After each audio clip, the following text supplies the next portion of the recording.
Clear choice જાણવા માટે આપણી ગાડી હવે પહોંચી ગઈ છે ઉત્તર ગુજરાતના સૌથી મોટા જિલ્લા બનાસકાંઠામાં, કે જ્યાં ભારતીય જનતા પાર્ટીએ રેખાબેન ચૌધરીને મેદાને ઉતાર્યા છે અને કોંગ્રેસે જ્ઞાનીબેન ઠાકોરને, ફાયર બ્રાન્ડ નેતા જ્ઞાનીબેન ઠાકોર એટલે ચૌધરી વર્સિસ ઠાકોર. અને બનાસકાંઠાની જનતાના મનમાં શું ચાલી રહ્યું છે, એના લોકો શું વિચારી રહ્યા છે, જાણવું જરૂરી છે.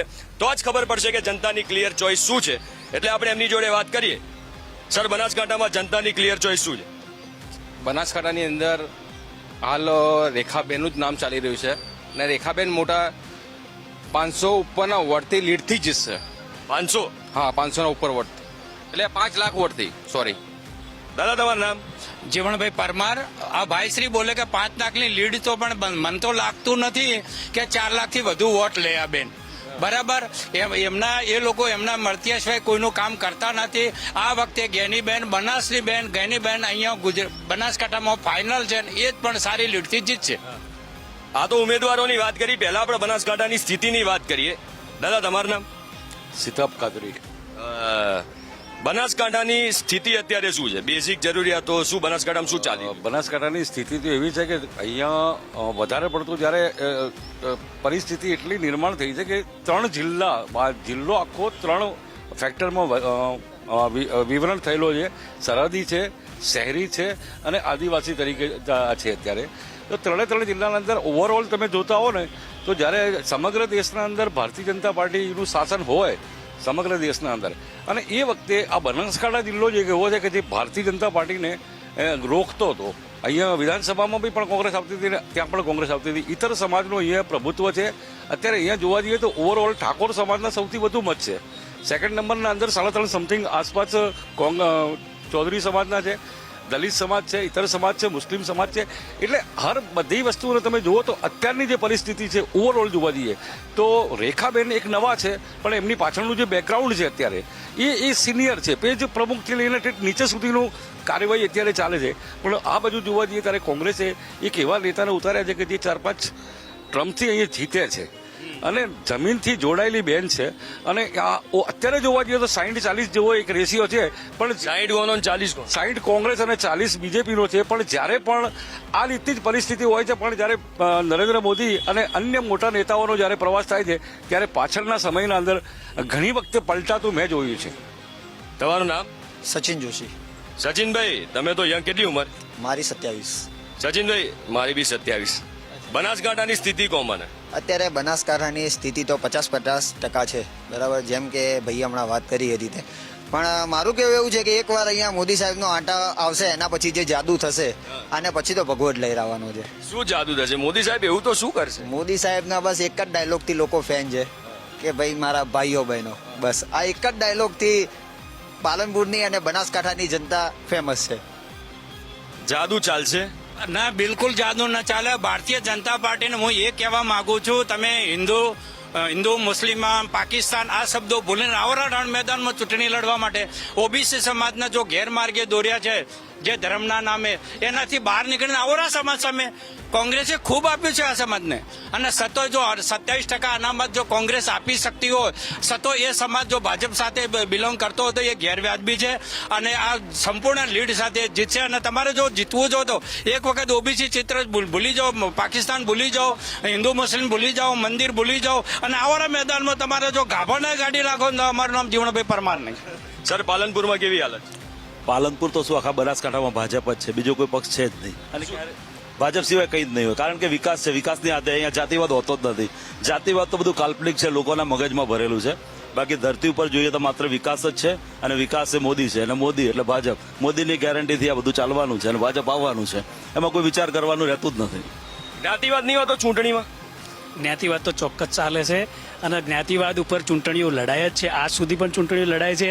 ધર્મના નામે અને જાતિના નામે જે રાજકારણ આજે ખેલાઈ રહ્યું છે એ ખરેખર મારા મતે તો એવું છે કે ગેરવ્યાજબી છે. અને એનાથી દેશમાં જાતિના નામ પર અને ધર્મના નામે જે ભાગલાવાદી પ્રવૃત્તિઓ ચાલી રહી છે એ ખરેખર ખૂબ શોચનીય બાબત છે. બુદ્ધિજીવી વ્યક્તિઓએ આગળ આવવું પડશે આના માટે અને આગળ આવી અને દેશ બચાવવા માટે બધાએ મહેનત કરવી જ પડશે. બનાસકાંઠાનો યુવા શું વિચારીને વોટ આલવા જશે? એના મગજમાં શું હશે? મગજમાં આવી જશે કે વિકાસ વિકાસ ને વિકાસ. અને અમે અમારી જનરેશનમાં તો એટલો બધો વિકાસ જોયો છે ને કે આજથી 10 વર્ષ પહેલા જ્યારે ઓલ ઇન્ડિયામાં કંઈ વિકાસ, અત્યારે જ્યાં બી જઈએ છીએ ત્યાં વિકાસ વિકાસ ને વિકાસ, વિકાસથી બીજું કંઈ નથી. એટલે મારું તો મંતવ્ય એવું છે કે ઓનલી ફોર બીજેપી બીજેપી ને બીજેપી. કોઈ સમસ્યા નહીં પાણીની, રોડ રસ્તાની? એ તો બધી સમસ્યા તો રહેવાની જ છે, પણ તો કોંગ્રેસ કરતો બીજેપી ઘણું. હા, ગુજરાત છોડીએ પછી ખબર પડે કે રસ્તા શું કહેવાય, પાણી શું કહેવાય. ગુજરાતમાં ફરો તો રસ્તા ગામડાના રસ્તા, ગુજરાતના પેવર રોડ પણ અત્યારે હાઈવે જેવા છે પ્રભુ. અને રાજસ્થાન મધ્યપ્રદેશ આવો ત્યાંના નેશનલ હાઈવે આપણા ગામડાના રોડ કરતા બી બોગસ છે. એટલે આપણે કમ્પેર કરીએ તો કોઈ સારા જોડે કરીએ ને. આ તો સારા જોડે જ કરીએ છીએ કે બીજાની કમ્પેર તો આપણી સારી છે જ બતાવીએ છીએ ને. ભાઈ શ્રી બોલે કે રોડ રસ્તાનું બોલે છે. મારી સાથે જેસલમેરમાં આવો, 2-5 ઘરોની ધાણી છે, ત્યાં નાનો આપણે ખેતરમાં ફાર્મ હાઉસ કે ત્યાં ધાણી કહે છે, ત્યાં પણ રોડ અને પાણી, બોર પણ છે. એટલે આ બધું ખોટા વાયદા આપવાનું બંધ કરે. તેમજ ભારતીય જનતા પાર્ટી એક રૂપાલાજીને જો પ્રમોટ કરે છે, આખા ક્ષત્રિય સમાજના જો વિરોધ હોય તો એક રૂપાલાને કાપી શકતા નથી, એની ટિકિટ રદ નહીં કરી શકતા. એ જાણી જોઈને જાતિવાદનો વર્ગ વિગ્રહ કરે છે, સમાજ વચ્ચે લડાવવાનું કામ કરે છે. ભારતીય જનતા પાર્ટીનો આ જ ધંધો છે, સમાજ વચ્ચે લડાવવાનો. તમારું શું કેવું છે રૂપાલા, પરસોત્તમ રૂપાલાના? હવે પરસોત્તમ રૂપાલા જે બોલ્યા છે એ તો તદ્દન ખોટું જ છે. અને બીજી વસ્તુ કે જો એમની ટિકિટ નહીં કપાય તો પછી એમને બી ત્યાં આગળ બહુ કાઠું પડે એવું લાગે છે. અને આગળથી અમારું કહેવું તો એક જ છે કે ભાઈ જે અમારા 4-5 મુદ્દા છે એમને લાવી દો. અને એટલો વિશ્વાસ છે કે 4-5 મુદ્દા કયા છે? મુદ્દામાં એવું છે કે ગૌ માતાને રાષ્ટ્રમાતા જાહેર કરો, પહેલા તો કતલખાના બંધ કરો, બરાબર છે. અને બીજું જનસંખ્યા નિયંત્રણ. આપણા મોદી સાહેબને ખાલી એક જ મારો સંદેશો આપવો છે કે જનસંખ્યા નિયંત્રણનો કાયદો પહેલા લાવો, એના પછી ગૌ માતા રાષ્ટ્રમાતા જાહેર કરો. જો બોસ એના પછી કોંગ્રેસનું નામો નિશાન મિટાઈ જશે. ખાલી અહીંયા 3-4 મુદ્દા લાવો. સર આપનું નામ? મયુરભાઈ મોદી. મયુરભાઈ શું કે મયુરભાઈ મોદી, ક્યાં વાત છે, શું કેવું છે સર? બસ મોદી મેરો પરિવાર ને અમારો મોદી પરિવાર એ પ્રમાણે છે. એટલે ભગમાભાઈ બનાસકાંઠાની સ્થિતિ કેવી? સારી છે, સારી, કોઈ તકલીફ નહીં? કોઈ તકલીફ નથી. કોઈ તકલીફ નહીં બનાસકાંઠામાં? સારું જ છે, બધું સારું છે. બધું સારું છે.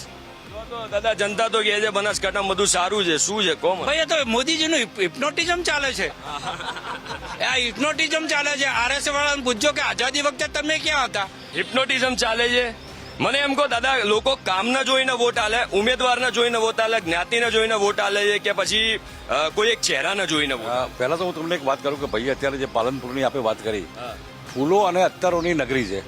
અને એના એટલી બધી વિશ્વ પ્રખ્યાત આ જે નગરી છે કે અહીંથી અનેક એવા રત્નો અત્યારે જે વિશ્વવ્યાપી છે, જેવી રીતે અદાણી છે કે બીજા અન્ય શાહ છે, એ લોકો પણ અહીંથી જ ગયેલા છે.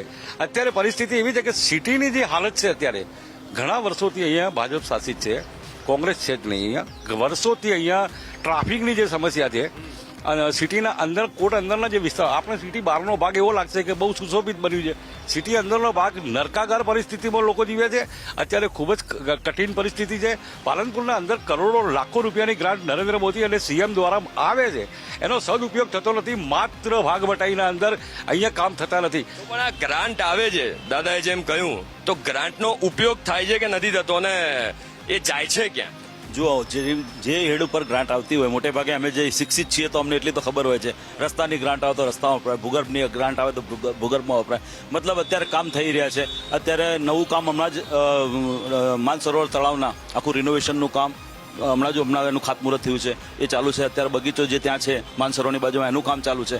હાઈવે અત્યારે અહીંથી આગળ જશો તો હાઈવેના બંને બાજુની ફૂટપાથ દૂર કરી સર્કલનું જે નવું કામ ચાલી રહ્યું છે, ટ્રાફિકની સમસ્યા હલ કરવાનું, તો કામ તો થતા રહે છે. પણ આટલો મોટો પ્રજા હોય, આટલી મોટો દેશ હોય, આટલી મોટી જિલ્લો હોય, તો નાના મોટા પ્રશ્નો રહેવાના, એનું સમયાંતરે થાય. અને આટલા વર્ષોના જે ખાડા પડેલા જે ભરતા તો વાર થાય ને સાહેબ, એટલે જ તો ભાજપ જરૂરી છે અને ભાજપ આવી જોઈએ.